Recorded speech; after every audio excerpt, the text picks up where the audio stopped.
Ça vient de tomber, mes chers amis, une grande décision prise par la Maison Blanche à l'administration de monsieur le président Donald Trump des États-Unis d'Amérique. Les proches de M. Joseph Kabila ciblés par les États-Unis et quelques proches du président Félix Tshisekedi ciblés par la Maison Blanche. Décision ni les États-Unis à Outukozwa. Bokoye Bayango.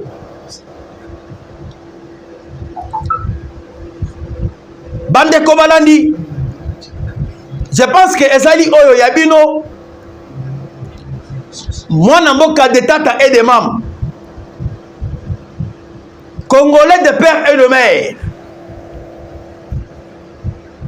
Je pense que le lot, tu peux partager. Nabino, 3 points à l'ordre du jour. Ndenge ezalaka toujours mon message. Nabi que bobanda ki kozela. Bobanda ki kozela pour que bozo ba information. Boye ba réalité ya makambo oyo elekaki aux États-Unis. Décision nini est tombée aux États-Unis. Je pense que le lot ya liboso na uti ko ebisa bino. Tokolobela na oyo etali décision ya États-Unis oyo euti ko kweya.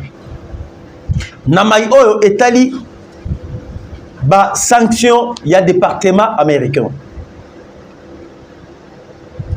Sanction oyo ezali cible. Na deux phases.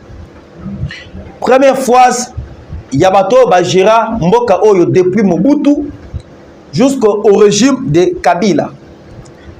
Deuxième phase, sanction oyo ezali ciblé nabato oyo bazali quelques proches ya président Félix Tshisekedi.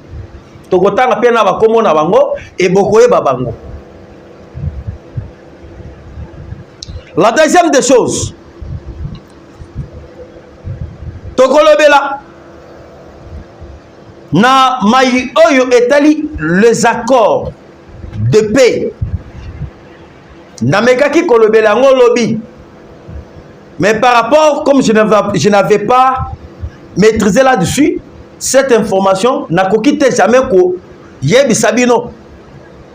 Parce que ceux qui n'a meki ko yebi sabino eye kobima bokoki komona ngai lokola ke nazali mutu alokuta. J'ai essayé un peu ya ko gérer ya kelelo to solula nabino na oyo etali date oyo ezalaki prévu. Il y a le 2 mai 2025 sur les accords qui étaient prévus entre les deux chefs d'État, le président Félix Tshisekedi, Paul Kagame, ainsi le président américain Donald Trump. Qu'est-ce qui s'est passé hier? Je vais expliquer bien.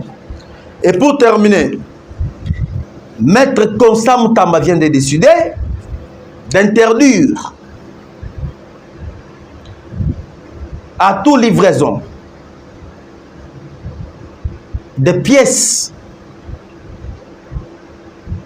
d'identité à chaque commune et territoire. Maître Constant Moutamba a interdire que Babanda Kobo ya kopé sabatu.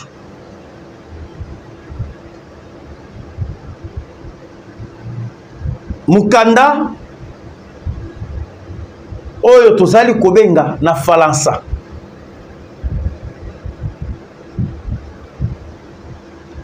Pièce d'identité. C'est-à-dire, je peux vous dire dans d'autres termes, identité zali na bajar ebele. Na katia ba émission de toko expliquer bino. Parce que tozali na identité otobengi passeport, identité otobengi acte de naissance, et ça l'identité. Mais identité ni oyo Maître Constant Moutamba à l'obéli. Tu vas expliquer bien. Parce qu'il y avait déjà un complot. Oyo ba ennemi qui déjà en marche. Et comment faire infiltrer la République démocratique du Congo na Kinshasa. Voilà. En tout cas, aimez partager notre émission. Laissez vos commentaires et j'aime Namino et Zali ko encourager biso. Nama union surtout tozali kosala. Mikolo nyonso. Bandeko nazali ko ebisabino que ça vient de tomber. Une grande décision qui vient de tomber à partir du département américain. Le département américain du trésor baouti ko décidé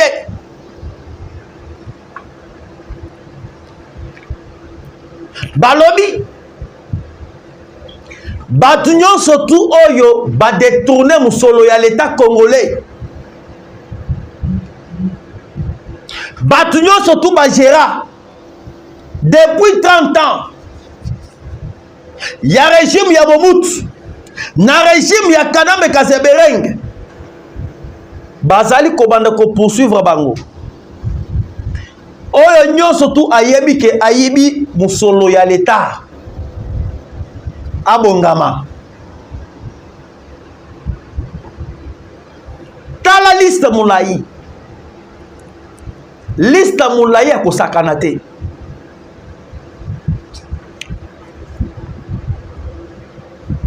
lorsque bazali kokanga bango awa bokomo na ba politicien wana ba mitema mabe babimi awa babandi kosala ba déclaration ba financer bango bake ko instrumentaliser ba jeune pour que ba jeune basala ba déclaration nous les ressortissants de mais bamiyibi.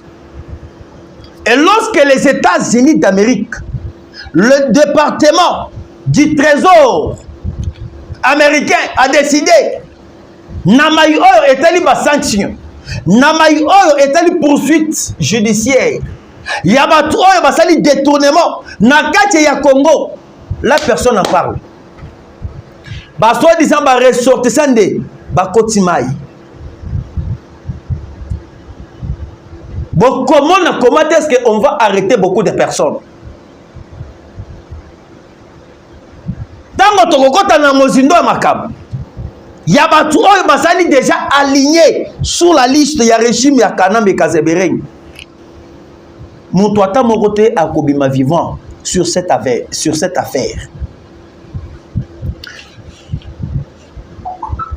Selon les États-Unis d'Amérique, écoutez mes chers amis, une décision vient de tomber dans le cadre des deals entre la RDC et les États-Unis d'Amérique.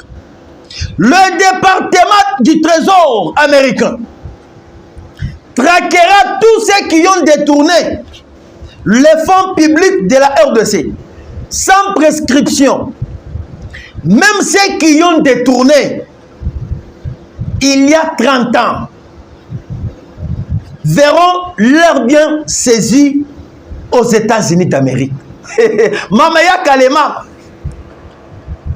Mamaya Kalema mama manangaye makambuza ya koyinda. Hein? Ndenge bandeko na biso batetela balobaka. Etetela ke mafumbe. Ototela ke mafumbe. Osi makambu. Hein? Toyebisa ki bango. Makambu oyo ezali koya. Ezali plus pire. Na uchi koloba awa makambu ya slogan ya bandeko na biso batetela. Otetela ke mafumbe. Mutetela azali muumbu na yote. Congolais azali muumbu na yote.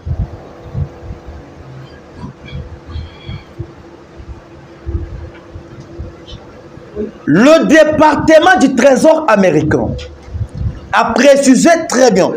Alors, bazali qu'on saisir tous les biens. Yabatu oyo basali détournement. Na régime ya M. Joseph Kabila.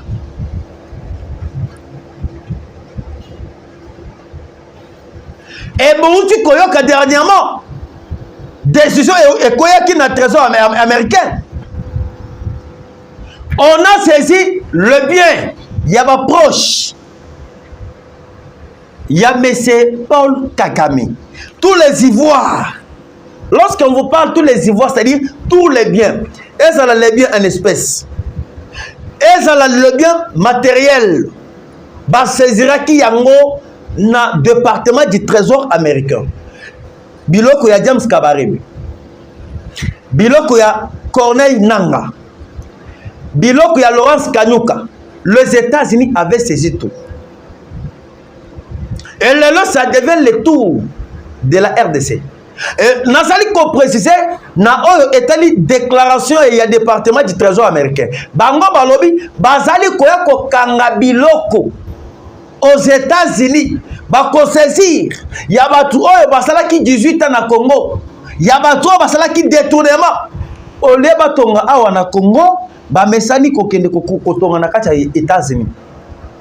Au moins quelqu'un qui vous achète l'immeuble de 250 millions de dollars américains. Mais le peuple congolais très pauvre. Le Kola Shadar, Nakacha États-Unis, Shadari Azali n'a plus ou moins 7 maisons. Là-bas, il n'y a pas de système de maison, il y a le système, il y a un étage. Étage moko aux États-Unis, ça peut vous coûter plus ou moins 150 millions de dollars américains. Par rapport à un quartier. Par rapport à la cité. Mais une seule personne qui est Shadar, Azali n'a 7 maisons, 7 étages aux États-Unis. 7 départements. Et 7 appartements. Et ceux qui toquent na ba mina kuwana, ba bo vasakani, ba kozala na ba combien de ya ba appartements. Moi je vois que les États-Unis ont ciblé Joseph Kabila. Pourquoi? Parce qu'il n'y a pas un endroit où Rwandais basombi bandaku ebele koleka autobingi les États-Unis d'Amérique.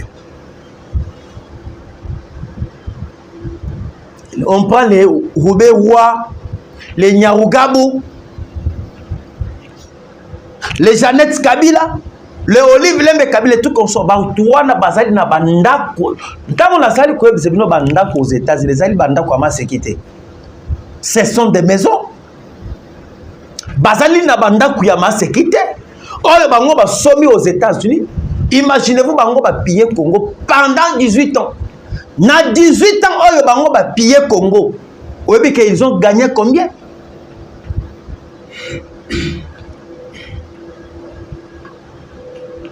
Maseki ezate.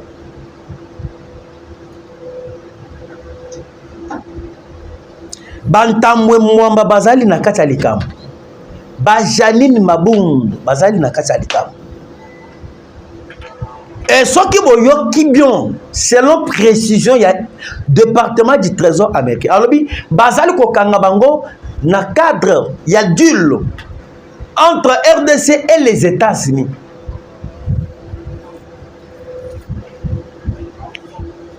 Lelo makambo ezali ya koyindela bango. Bazala ki trop sûr. Bango bakanisa ki keno. Bazali fait. Bango kaka.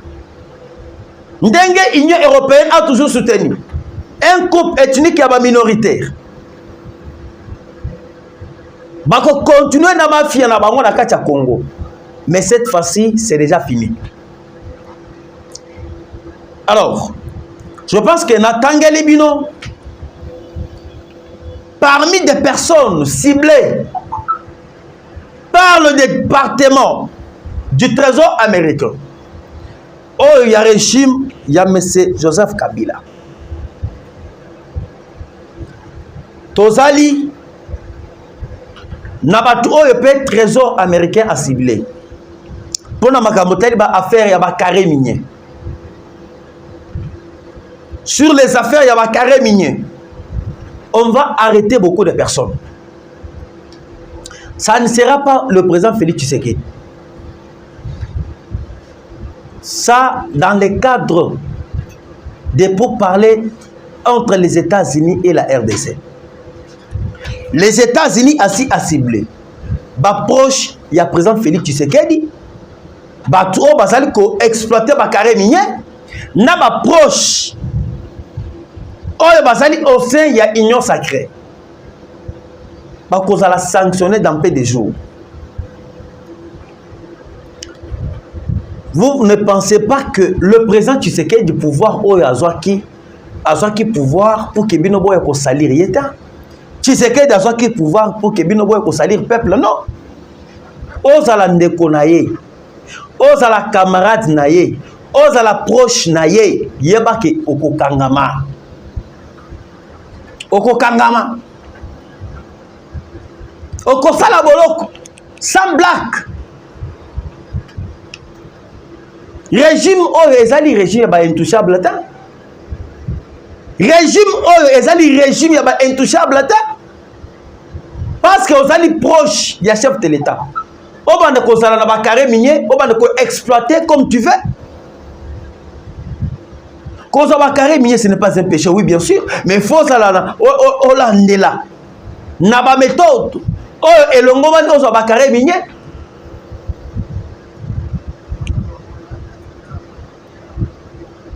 Lorsqu'on a bakabila nyon souana, bazali cible ya États-Unis. À maintes reprises. Naïb Sakabino que Kabila Zali maître de tout. Pour na makam oyo etali ba carré minière. Lui-même Joseph Kabila azali na 150 carrés miniers. Katumbi qu'on n'en parle même pas. Katumbi 85 carrés miniers. Et si quoi le long, Bouti Koyoka n'a pas cible ou va ciblé par les États-Unis. N'a pas proche, il y a présent Félix Tshisekedi. On a ciblé M. Vital Kamerhe sur la liste des États-Unis d'Amérique. Baza ebele. Makamo yo nazali kolobande konanga tchenga Albert ayebi yango. Omoni silence à radio. Nakaya Banguna. Parmi les proches, oh, les États-Unis a ciblé, oh, basali sur la liste des États-Unis. Je vous ai cité le nom de M. Vital Kamerhe. Kamerhe azali na ba carré minière ebele. Na Walungu, il a des carrés minières. Na Fizi, Kamerhe a des carrés minières.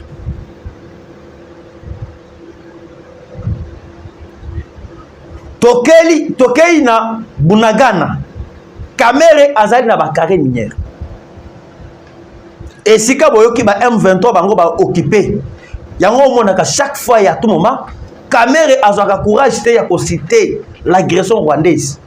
Parce que esika bango bazali ko exploiter ba minerais, yepé azali na ba carré minière na ye na kati ya Bunagana.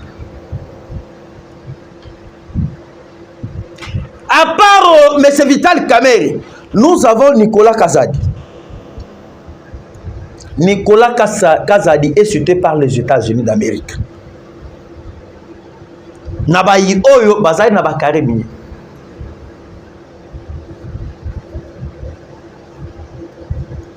Botala. Liste ezali tala mulayi. Tala mulayi. À part Nicolas Kazadi, nous avons aussi Sama Lukonde. On a Sama Lukonde parmi bateaux ciblés par les États-Unis. Sama Lukonde a na ba carré minier na Kolwezi, na Tanganyika, na Katanga. Les États-Unis ne blaguent pas. Tozana na kati kopesa bango siko matière. To pesa bango matière bayeba. Et to pesa bango pe exercice.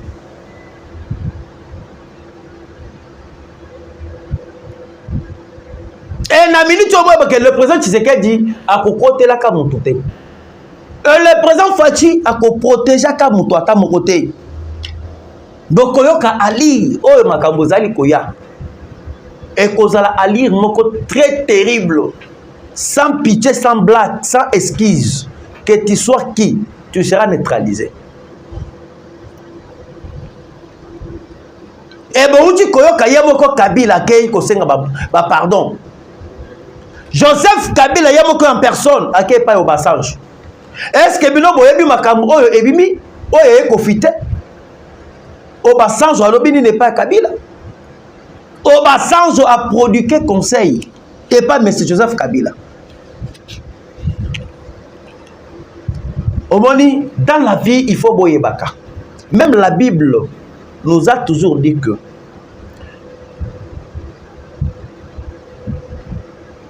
oyo akomata bakokitisa ye.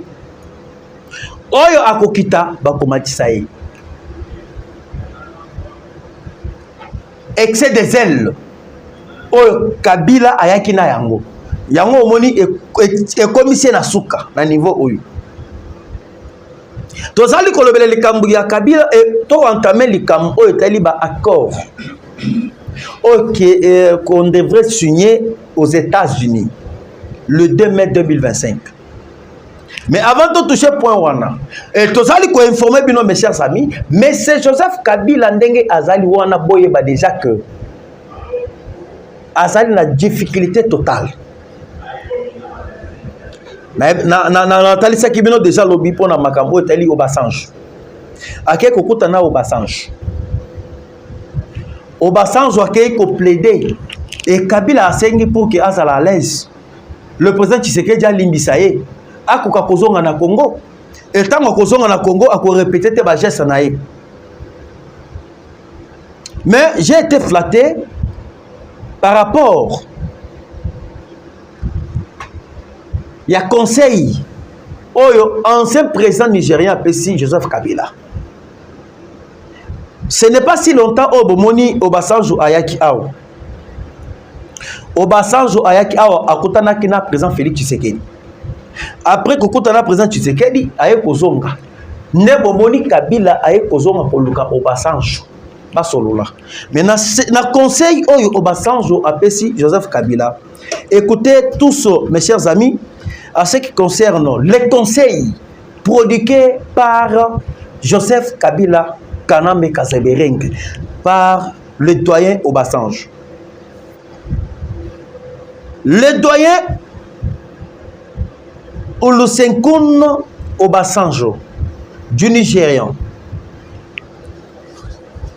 Je donne un petit conseil à Joseph Kabila qui était venu me voir pour que je puisse plaider en sa faveur auprès de l'actuel président congolais Félix Antoine Tshisekedi Tshilombo. Je lui ai dit qu'après la présidence, il y a une vie. Il peut toujours servir le peuple autrement, comme moi. Si vraiment il aime son peuple, il peut investir ce qu'il a gagné pendant son règne, dans l'agriculture.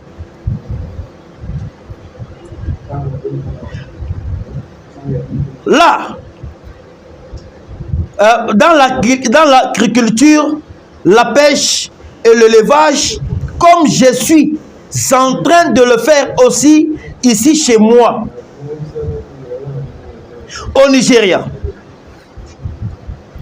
Faire croire à la jeunesse que pour gagner la vie, il faut rester le plus longtemps possible au pouvoir. C'est totalement faux. Je ne suis pas au pouvoir aujourd'hui, mais j'ai gagné 3 fois plus que les pouvoirs. Un bon chef peut toujours servir son peuple, même après les pouvoirs. La jeunesse africaine doit apprendre conscience de son potentiel et de ses responsabilités et ne pas se laisser disparaître. L'Afrique a besoin de la paix. Ça, c'est un conseil que le président, l'ancien président nigérien, Obasanjo, c'est lui qui a un peu essayé de jouer rôle. Yamunene, Nabamakambo Teli, pour parler, il y a 2009, il y a Mwanga Chouchou, il y a RCD, il y a CNDP avec le gouvernement congolais. Obasanjo a ébissé Kabila conseil moko valable. C'est terrible. J'ai aimé ça. Obasanjo a ébissé Kabila que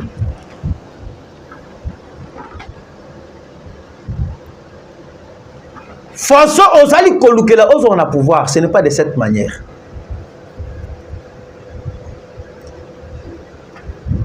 Pouvoir Ozali Kolinga Ozonga. Ce n'est pas qu'une méthode à Koubema Minduki. Atalisia ba exemple belé. Au gagné Bambongo belé lorsque tu es le président de la RDC. Le Ozali multimilliardaire. Et pouvoir est coquille copé Sambongo. Mais oyo su au gagné. Okoki kosa la bilanga. Okoki kosa la élevage. Ou bien okoki kosa la pêche. Au service peuple. Oyo moko au dirigeant. Et ce n'est pas dire que kaka peuple yo au dirigeant. O banda ko luka méthode ya kokamata minduki okende ko éliminer peuple wana. Un vieux sage au Obasanjo. Et lorsque Ayebisi Joseph Kabila fandi pendant 20 minutes. Obasanjo azali kobeli la Kabila. Joseph Kabila azo kokipete. 20 minutes Kabila fandi azo raisonner. Après 20 minutes, ba ko toucher wana Kabila soutouté. Oui. On a sema. Akanisi lokola ki azali kuna na Zamba et sika ba M23 bazali. Oyo ezali ba piqûre. Ba nyama wana nazali ko ebisa bino na minute oyo. Ba comprendre que bazali devant mon soli. Et lorsque Kabila Sutuki nenge Obasanjo abengi ye. Obasanjo ayebise botala ngai exemple yanga. Na dirigé pouvoir pendant 3 mandats. Na 3 mandats on a dirigé, mais je suis bien et c'est que moi j'ai gagné. Et leki na oyo ngai nazalaki tango nazalaki président ya Nigeria.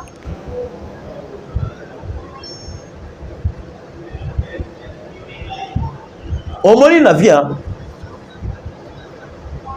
Eloko éternel les altés na mokili awa. Botala comment est-ce que nanga zali koboma bande ko na biso ya Bukavu. Nagoma, nazali ensemble na bino. Je suis en train de compartir ensemble avec vous. Je ne vous ai pas abandonné. Nazali na bino. Mais coûte que coûte, Dieu est juste. Et cette guerre, nous allons la gagner. Cette guerre injuste qui nous a été imposée par les Rwandais. Il y a une figure beaucoup à non, c'est une affaire des Congolais. Nous allons compromettre bino, nous allons gagner bitumba oyo. Toboyi makambo ya ketoke ne ko négocier. Tozo appel sikoyo buumbu wana totikela bino pa buumbu oyo ya ba Rwandais ba Ougandais bazo bino en otage en esclavagisme.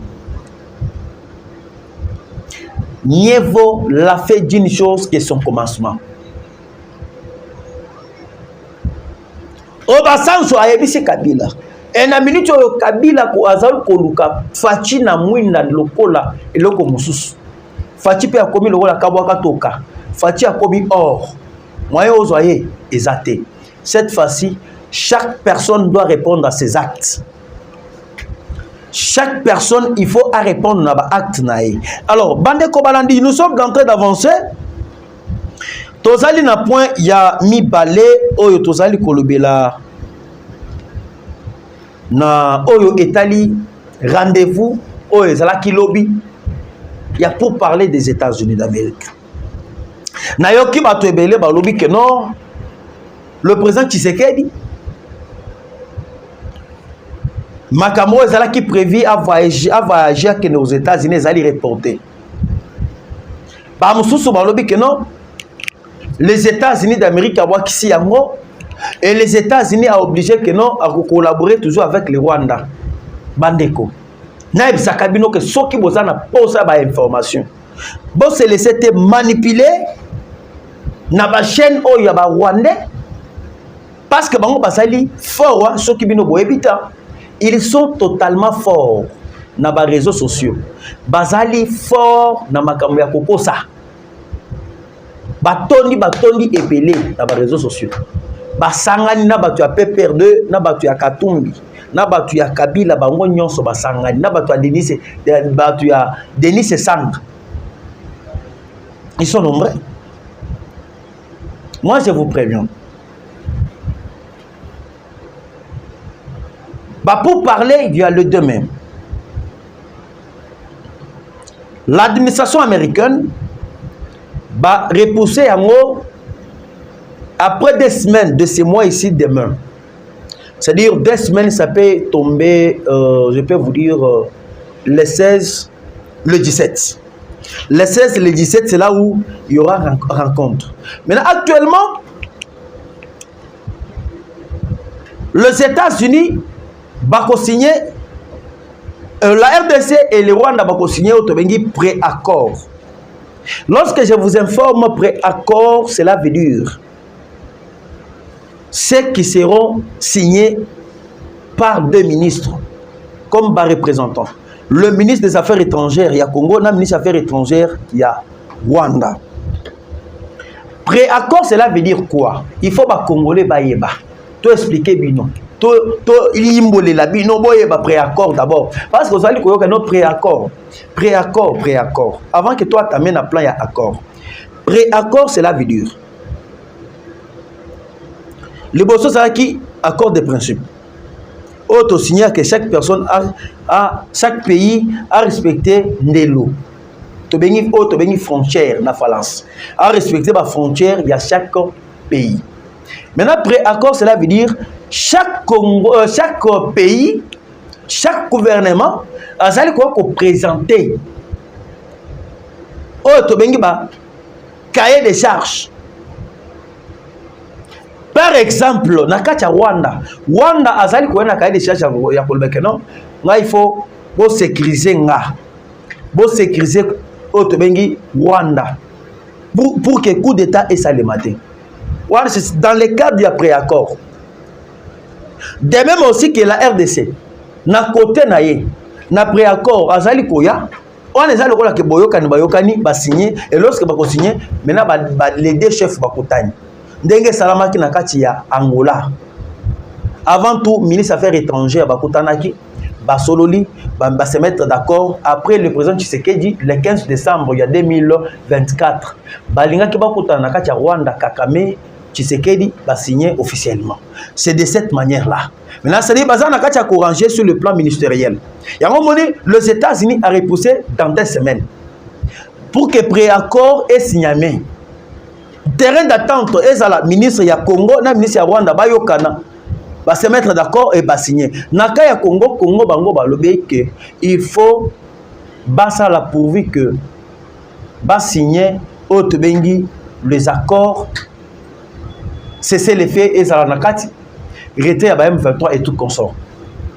Yango bouti koyoka, décision eye ko tomber. Na décision est tombée par le porte-parole américain. Oh, bah, ça point de presse avec Massa Dabalos. Pendant ma caméra, est allé pré-accord. Balobi. Selon le porte-parole des États-Unis d'Amérique, moi, je vous amène des informations fiables. Je parle, non, je vous amène des informations évoquées, vous vérifiez à moi. Je ne me vante même pas. Ok? Nazal ko se vanté. Ce que mon arnaye awa, nabandi ko lobake boye makambo lukuta o vérifier. Wana nazali ko servir mbokate. Mieux on appelle sibino makambo oyo ezali réel, bo vérifier et après moment boye ko zonga parce que nenge tozali ko sala boye, je suis suivi partout. Bato bazali na katakukombe.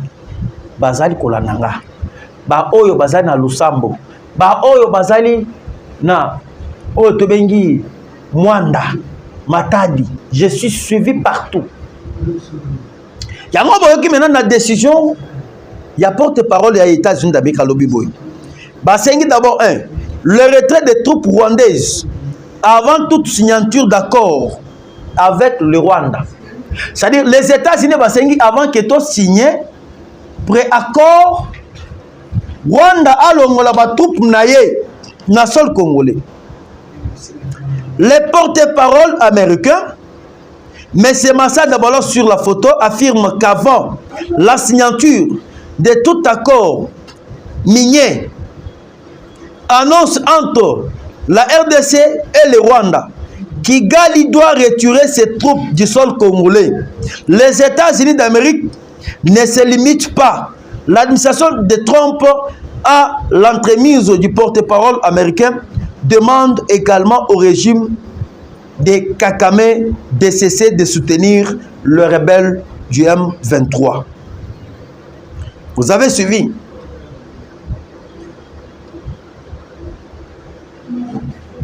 Basengi que Rwanda a longola batunaye na sol congolais avant que ba signer accord. Voilà ce qui a été essentiel. Nous sommes toujours d'avancer, toujours dans le cadre de vous informer, mes chers amis, mes chers compatriotes congolais. Mais actuellement, nous allons informer que Maître Konsa Mutamba a décidé décision est à 5 points. Ba bourgmestre Nyonso, il y a toute la République, Naba maire de la ville. Babo ya kopé ça va acte de naissance. Vous voyez très bien que le moyen que le Rwanda est en train de nous infiltrer, et ça le système il y a acte de naissance. Baké na ba commune, baké na ba mairie, bazali ko sali ça ba document ya lokuta pour na ko infiltrer biso. Mais cette fois-ci, c'est une bonne décision et et moi j'encourage ça. Alors, Bandeko, je pense que Tosuki awa pona mukolo yalelo Tokutana Nabino Nambala Shima. Plus 243 89 335 82 51. Plus 243 89 335 82 51. Tokutana Nabino Mbala Shima. Bye.